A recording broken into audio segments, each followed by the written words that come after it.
Hello, you absolute legends. GoldenEye 007 has 20 levels, and each level is playable on 3 different difficulties: Agent, Secret Agent, and 00 Agent. This means that in total there are 60 individual world records available to compete for. But not every record is equal in terms of difficulty, as some levels are intrinsically more complex than others. Some records are considered to be so challenging that only a select few people would ever be capable of achieving them, no matter how much effort they committed. On the other hand, there are records that are universally accepted as being so easy that as long as the appropriate time was put in, anyone could match them. By 2017, there were 4 such records that were so simple to achieve they were even given a name: the Boring 4. Named as such because grinding for them was seen as a chore. Attaining them was a mere formality, but the process of doing so was a time sink that offered little mental or physical stimulation. The Boring 4 were the oldest records in GoldenEye speedrunning history, archaic remnants from the early days, easy enough to achieve with primitive knowledge and ignorance of today's advanced techniques. These records were so old because they lay on the cusp of being beatable, but the levels were so simple it was hard to eke out enough time to take them down to the next second. The Boring 4 were comprised of the following records: Damn Agent in 53 seconds, set by Brian Bossard in 2002. Archives Agent in 16 seconds, also set by Brian Bossard in 2003. Bunker 1 Agent in 17 seconds, set by Wouter Jansen in 2003, and Runway Agent in 22 seconds, once again set by Brian Bossard in 2004. In December of 2017, 2 of these ancient records fell, with Damn Agent 52 and Archives Agent 15 being achieved. 8 months later, in September of 2018, a third was broken, with a run of 16 seconds on Bunker 1 Agent. This left only 1 remaining. But while Damn, Archives, and Bunker were obviously beatable, as evidenced by the new records, people were unsure about Runway. The feasibility of completing Runway Agent in 21 seconds was not certain at all. By most accounts, it was monstrously improbable that it could ever happen, perhaps even impossible. By 2020, it had become the longest-lasting world record in GoldenEye history, and in the opinion of many, was in no danger of being beaten anytime soon.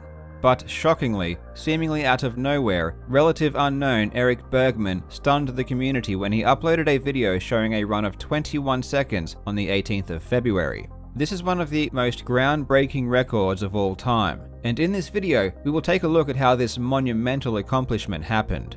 So sit back and relax as we examine the history of Runway Agent and learn how Eric Bergman did the impossible and completed it faster than anyone had before. I hope you enjoy. Before we go on, this video is sponsored by Ridge Wallets. Now, I am a minimalist and I've always hated traditional wallets. They are too big and bulky and I just don't need them. Personally, I prefer my wallets to be as small and sleek as possible, as I only ever take a couple of cards with me whenever I leave the house. Ridge wallets come in a variety of colors and materials and they just feel great. They are exceptionally well made and come with a lifetime warranty. Yes, that is a lifetime warranty. And a 45-day money-back guarantee if you don't love it. Get 10% off today with free worldwide shipping and returns by going to ridge.com/legend. That is ridge.com/legend and use code LEGEND. The link will be in the description. Runway Agent is one of the simplest and shortest levels in GoldenEye 007. It has only 2 objectives: find plane ignition key and escape in plane. The ignition key is housed in a small building near the starting position, and the plane itself is sitting out in the open near the end of the runway. In theory, it really doesn't seem like there is much to it. It takes about 5 seconds to collect the key, and then the vast majority of the run is spent running in a straight line towards the plane. But there is one key element that gives this level enough complexity to make it interesting for speedrunners, and that element is grenades. Right next to Bond's starting position is an ammo case containing 10 grenades. Grenades are useful in GoldenEye speedrunning because explosive damage can provide Bond with a damage boost if used correctly. With everything else equal, a well-timed grenade boost can save up to 0.3 seconds, a pretty significant gain. Players were well aware of the value of grenades since the earliest days of GoldenEye speedrunning. One of the oldest videos we have of the level being played comes from all the way back in 1999. Here, Sterling Neblett achieves a time of 24 seconds. The quality of the video is obviously pretty bad, but the strategy itself can at least be decoded. For the sake of demonstration, I'll switch to a run that came out a year later with a much clearer video. This time it is Mike Martin who also achieved a 24, using the exact same strategy. After collecting the key and running partway down the runway, an unexpected explosion occurs, boosting him forward. This type of kamikaze boost was achieved by priming the grenade and then holding it until it detonates. This does achieve its goal of boosting Bond forward, but comes at a heavy price, eliminating all but 2 bars of health. This could only ever be performed once, as a second time would result in certain death. In GoldenEye, the further you are away from an explosion when it hits you, the less damage it will inflict. In order to get more boosts, speedrunners had to find another way to get a grenade to detonate close enough to cause damage, but far enough away to not end the run. Throwing a grenade straight down at the ground is an option, though this has to be timed well. When a grenade hits the ground, friction will cause it to slow down and lag behind. If you prime it for the right amount of time before throwing it, you can get a boost that does little damage. Even today, this style of self-boost is used on the harder difficulties to boost while preserving health. It's also one of the most consistent ways to self-boost, as long as your timing is accurate. But its effectiveness does have its limits. Because the grenade fuse lasts for over 4 seconds, and you have to prime the grenade for several seconds before throwing it, you could only boost yourself with 1 grenade at a time. Getting damaged while priming a grenade causes you to throw it immediately, so you had to wait until the previous grenade exploded before you could start to prime the next one. This limits your boost speed to around 1 every 5 seconds. The other alternative is to throw the grenade directly upwards. Bond can throw objects impressively high, meaning that the majority of the fuse is spent by the time the grenade hits the ground. Inertia in GoldenEye causes thrown objects to keep their speed in the air, meaning that for the most part the grenade will keep in line with Bond until it hits the ground. Upon bouncing, friction with the ground will cause the grenade to fall slightly behind, allowing it to boost Bond without inflicting run-ending damage. Ultimately, this method is ideal because you don't need to hold a grenade's fuse, as its airtime is sufficient to spend the fuse without the grenade lagging too far behind Bond before it detonates. It is for this reason that you are able to throw several grenades into the air, and if everything goes well, get a boost from each one. This is called grenade juggling, and the technique to do it optimally is more involved than it would appear on the surface. In these earliest 24s, players were already trying to do this, though in a much more primitive form than what we see today. There wasn't much method to the madness. They more or less looked up and threw 3 grenades as fast as they could. Things aren't as simple as they seem though, and there are a couple of reasons why this is trickier to pull off than you'd think. The first is that there is some randomness to how grenades behave when they hit the ground. This randomness means that there is quite a decent amount of luck involved in having grenades be placed at the correct distance from Bond to boost him efficiently. The other factor is that as Bond receives boost from the first 1 or 2 grenades, he gets pushed further ahead, making it harder to get boosted from the third.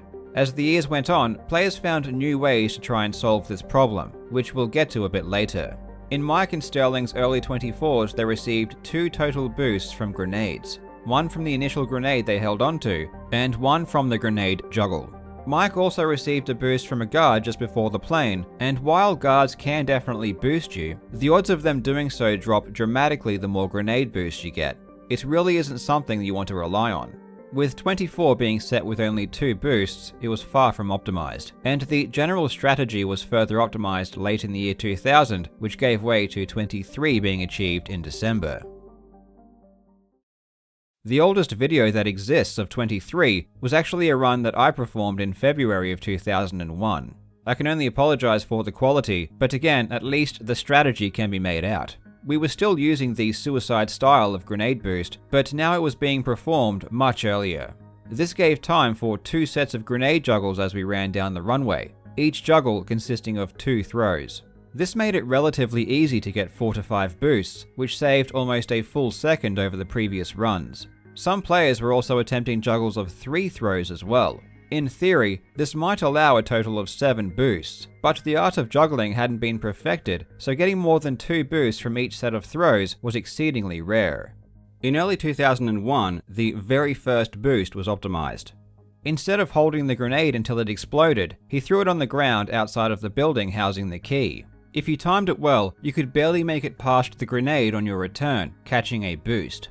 This was far superior to the suicide method as it saved much more health. The old method caused you to die pretty often and meant that getting more boosts was faster but also deadly. This new strategy definitely made 23 easier, but there was still one glaringly obvious blemish to these early runs. At the very start of the run, players would left strafe to the ramp that leads outside, at which point they would switch to right strafe. They would then right strafe to the key building and then switch to left strafe as they passed through the door. It doesn't seem like a big deal at face value, but this is definitely a problem. The exact details weren't yet figured out at that time in GoldenEye's history, but changing strafe directions is actually slower than keeping the same strafe direction and simply turning. More precisely, it's around 0.2 seconds slower. This is why minimizing strafe changes is a huge part of the strategy in GoldenEye.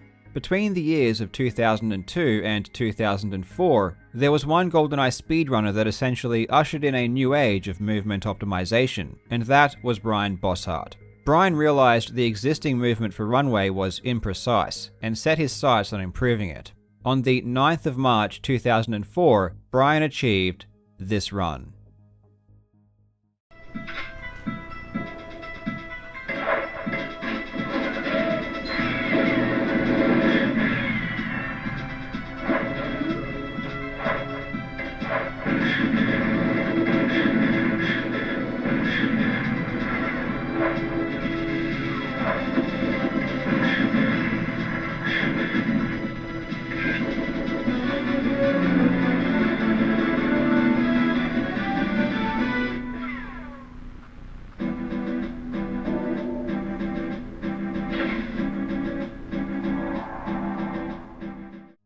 With Brian's movement innovations, there was only a single strafe change used in the run, taking place at the key. Being in left strafe made the very first grenade boost a little bit trickier, as you now had to look completely down, but once you got used to it, it became relatively easy. Brian's grenade juggle was much more nuanced. On the third throw, he would change the angle at which he was looking up.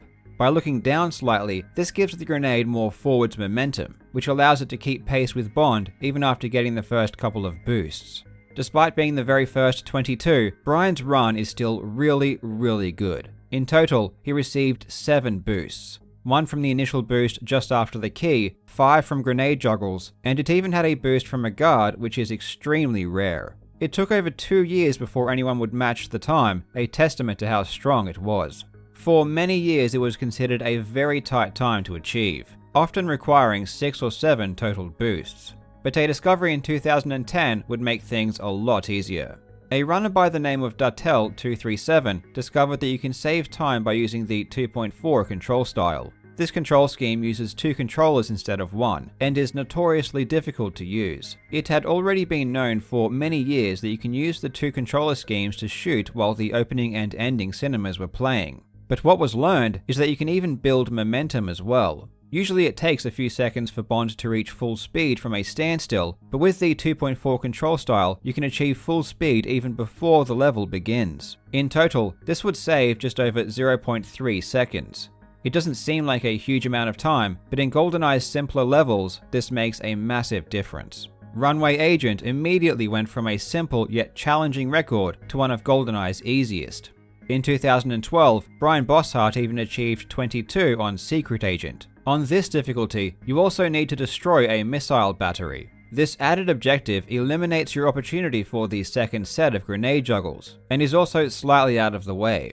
As the years went on, people even began achieving 22 seconds with only 5 boosts.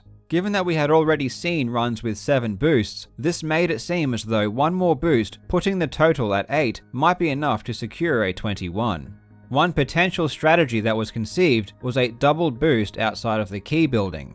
Instead of throwing just 1 grenade, you could throw 2 for a second boost. Brian Bosshart demonstrated this as early as 2011, a theoretical technique that he thought may help make 22 seconds easier on Secret Agent. This was ultimately discarded by Brian, as it was just too difficult to execute consistently. Realistically, no progress was made with the strategy for many years, and as time went on, more and more people tied the record. By December of 2017, over 80 people had achieved 22 seconds. For all intents and purposes, 21 was still considered unrealistic, if not impossible. But the fall of GoldenEye's two oldest world records had some people re-evaluating this belief.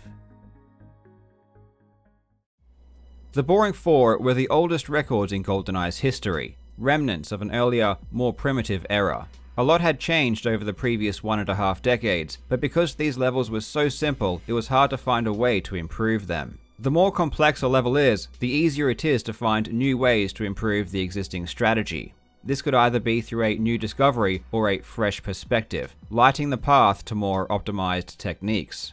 The first to fall was Damn Agent 53 on the 2nd of December 2017, after having stood for over 15 years. By this stage, 52 was widely considered to be achievable on an optimal run, though some people thought that it may not realistically happen. The second to be beaten was Archives Agent 16, 2 weeks later, after having stood for over 14 years. This time was considered somewhat overdue, as runners had been excruciatingly close to beating it in the year or so prior, but had missed out due to some bad luck. With 2 of the 4 being beaten, only Bunker 1 Agent in 17 seconds and Runway Agent 22 remained from the early days of the game's competition. In early 2018, people had already begun trying to beat Bunker 1 Agent in 16 seconds, an event that seemed somewhat inevitable. But people were still more or less clueless about how to approach Runway Agent. 21 really did seem out of reach. But in May of 2018, one runner decided to take on the challenge, and that was Eric Bergman. He was a relatively unknown speedrunner, being ranked well outside of the top 100. Still, he was committed, and began the task of trying to fit in as many boosts as possible. He would implement the 2-boost starting strategy that was concocted years earlier, though he would use a slight variation. He would begin doing a juggle of 4 throws for the first set of grenades instead of 3. This is a lot trickier, though definitely doable. The goal would be to try and get 4 boosts from the first set and 3 from the second set of juggles. In theory, this would produce a total of 9 boosts on a perfect run. Surely, this would be enough for 21. In practice though, it was seemingly too difficult to get everything to come together. The runway just seemed too short to have enough time to fit in every boost. By the time you were expecting your final boost, you were already at the plane. In September of 2018, the third of the Boring 4 fell, when Bunker 1 Agent was beaten in 16 seconds. Now, all that remained was runway. It didn't seem any closer though, something new was needed, and in late 2018, Eric Bergman did devise a new strategy. The problem with the existing runway juggles is that there is a very large gap between each set. This downtime was previously thought to be unavoidable because it was deemed impossible to keep juggling grenades while being boosted simultaneously. However, Bergman realized that it is indeed possible to continuously juggle grenades. It was far more difficult and the timing is extremely precise, but it is something that can be learned with practice. With this new, uninterrupted juggling style, it was now possible to fit in 7 boosts on the runway before getting to the plane. When combined with the double boost outside of the key building, this meant that a total of 9 boosts could now be feasibly achieved. All of the pieces needed for 21 seemed to be in place. Now, it was just a matter of time until Eric pulled off the magical 9-boost run. And in early 2019, Eric Bergman achieved this run.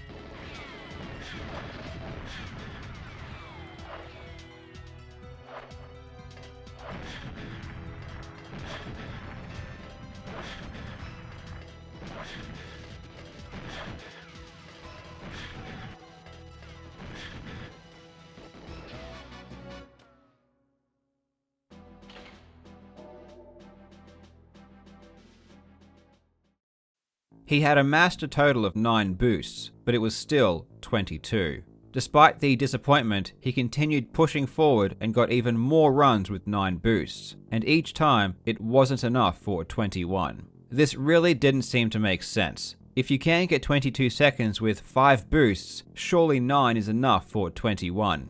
Eric began testing runs with a Game Shark that would show the in-game timer on screen. This would allow him to analyze runs and try to identify where he may be losing time.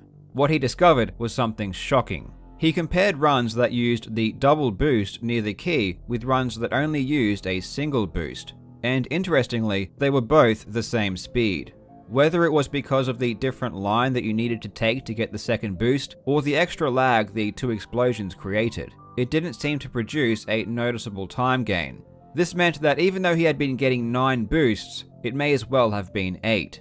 As some minor consolation, at least the single boost strategy was much easier, so now he would get more runs in. But after countless runs with 8 boosts, 21 was still evasive.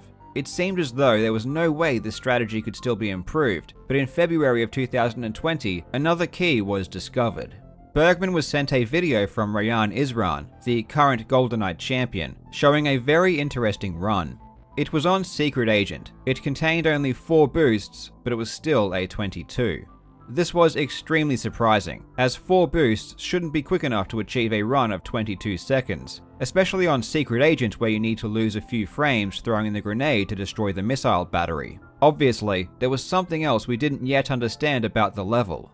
The fact that it was on Secret Agent and not Agent was very interesting. This seemed to reinforce a hunch that Bergman had that runs on Secret Agent tended to be faster. On Agent, it was actually pretty rare to find runs of 22 seconds that had only 5 boosts, but on Secret Agent, they were very common. Bergman analyzed Rayan's 4-boost 22 extensively and tried to emulate it as accurately as possible to see if the results were reproducible. He had also recently acquired an EverDrive, along with a specifically designed ROM that would allow him to see various splits of each run. These splits would be visible on the end screen, meaning that he could extract much more information than before. Ultimately, he did find out why Rayan's run was so fast. Behind the desk the plane key is sitting on are 2 guards. I haven't mentioned them before because they really haven't been relevant until this point. They are almost always ignored, at least on Agent. Secret Agent is a bit of a different story though. On Secret Agent, guards have better accuracy and increased damage, and this does become a potential problem. The plane that we're attempting to reach is actually destructible, and those 2 guards have a habit of destroying it before we can get there. While they may have a hard time hitting Bond from so far away, all of their missed shots can still cause the plane damage. In order to mitigate this issue, players would throw grenades inside the hut to kill the guards. This seems to have another benefit though. GoldenEye speedrunners had known for years that the more guards you leave alive, the more the game struggles to render. On some levels, killing extra guards is even part of the strategy, but generally it's implemented where the difference is evident while playing. If the game is running noticeably smoother with less guards, it becomes an obvious choice to get rid of as many as possible. But Runway is a short level, and whether or not you kill the 2 guards standing by the key, it seems to play and feel the same. There is no way you'd be able to detect a difference either way, unless you were using very specific tools. As Bergman did have one such tool, he was able to test the difference and it was actually pretty surprising. It seemed as though killing these 2 guards saved a total of 0.15 seconds. Considering how close he already was to pacing 21 seconds, this small gain was surely enough to put Eric over the edge. More determined than ever, Eric began grinding furiously. He was so close to completing the goal he had set almost 2 years earlier. And on the 18th of February 2020, Eric Bergman achieved this run.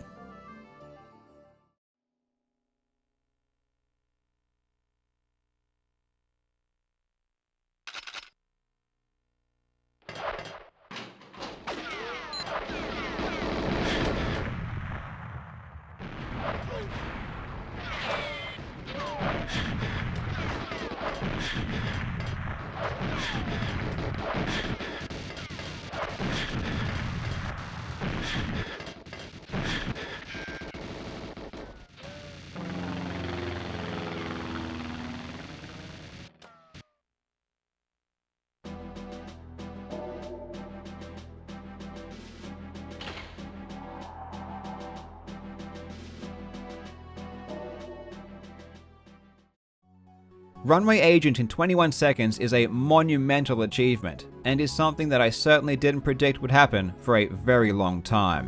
When it was achieved, over 150 people jointly held the world record of 22 seconds. It was the most tied record in GoldenEye's history, and with this, the Boring 4 was no more.